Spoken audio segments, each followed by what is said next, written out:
Yaman sen... Sen mi yaptın? Duydun dediğini sen mi yaptın? Ne diyorsun Yaman? Anlamadım. Eğer dosya diyorsan... Dosyadan bahsetmiyorum.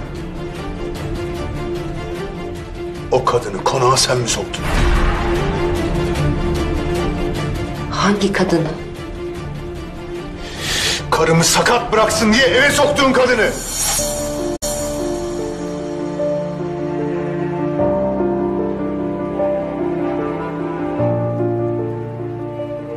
Seher iyi mi? Hiç boşuna sevinme. Amacına ulaşamadın. Olmadı bir şey. Ama olabilirdi.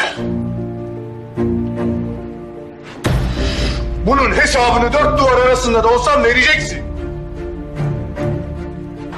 Yaman, ben bir şey yapmadım ki. Yemin ediyorum sana benim hiçbir şeyden haberim yok. Belki söyleyeceklerime inanmayacaksın şimdi ama... benim gücüm burada sadece nefes almaya yetiyor. Hiçbir şey bilmiyorum ben, yemin ediyorum. İnan bana. Böyle kalleşçe bir planı anca yakınımda olan bir tezgahlamış olabilir. Ama bulacağım.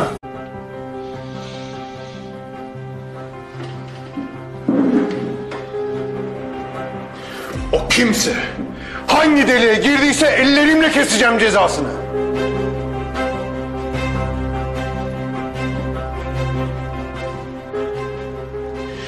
Eğer biliyor da konuşmuyorsan... seni de mahvederim.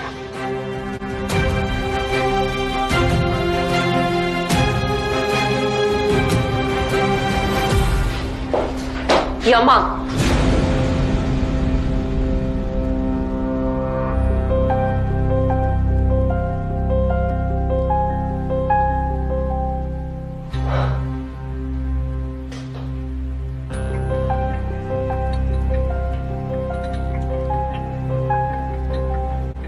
Ablam.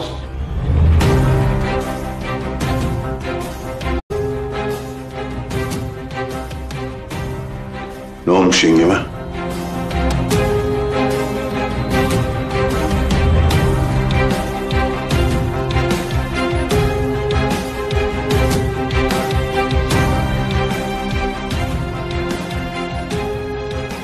Ona çok selam söyleyebilir misin?